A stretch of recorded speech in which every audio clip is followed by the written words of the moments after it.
एक शादी के फंक्शन में जब कलेक्टर साहब पहुंचते हैं तो वो देखते हैं कि उनके 35 साल पुराने टीचर भी वहाँ आए हुए हैं और वो उन टीचर के पास जाते हैं, उनका चरण स्पर्श करते हैं और उनसे कहते हैं कि सर आपने मुझे पहचाना।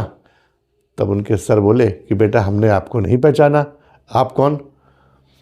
तब वो कलेक्टर साहब उनसे कहते हैं सर याद करिए वो वाक़या जब स्कूल में एक बच्चा नई और महंगी घड़ी पहन के आया था और उस लड़के की घड़ी चोरी हो गई थी, तो वो घड़ी मैंने ही चुराई थी। जब वो बच्चा रोने लगा तब आपने सभी बच्चों को दीवार की तरफ मुंह करके खड़ा होने के लिए कह दिया था और एक एक करके आप सबकी तलाशी ले रहे थे। और जब आप तलाशी लेने मेरे पीछे आए तब आपने मेरे से जेब से वो घड़ी बरामद करी और उस घड़ी को चुपचाप उस लड़के को दे दिया और बात को वहीं ख़त्म कर दिया था। ना हमें डांटा, ना गुस्सा करा, ना शिकायत करी, बात वहीं पर ख़त्म।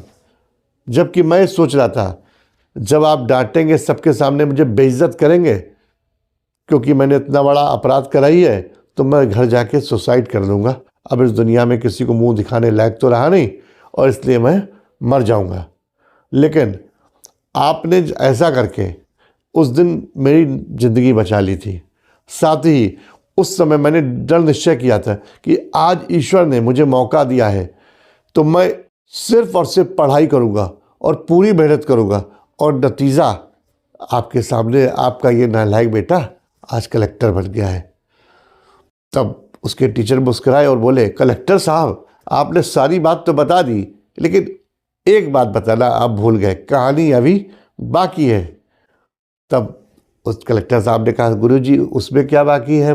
तब उन्होंने कहा कि जब मैं सब बच्चों की जेब चेक कर रहा था तो मैंने अपनी आंखें बंद कर ली थी क्योंकि मैं नहीं चाहता था कि जिसकी जेब से घड़ी बरामद हो मैं उसको पहचानूं और बाद में उसके प्रति मेरे मन में नफरत हो, या मैं उसको जब भी देखूं तो मुझे ये ना लगे कि यही चोर था जिसने उस बच्चे की घड़ी चुराई और हमेशा के लिए वो लड़का मेरी निगाह में गिर जाए।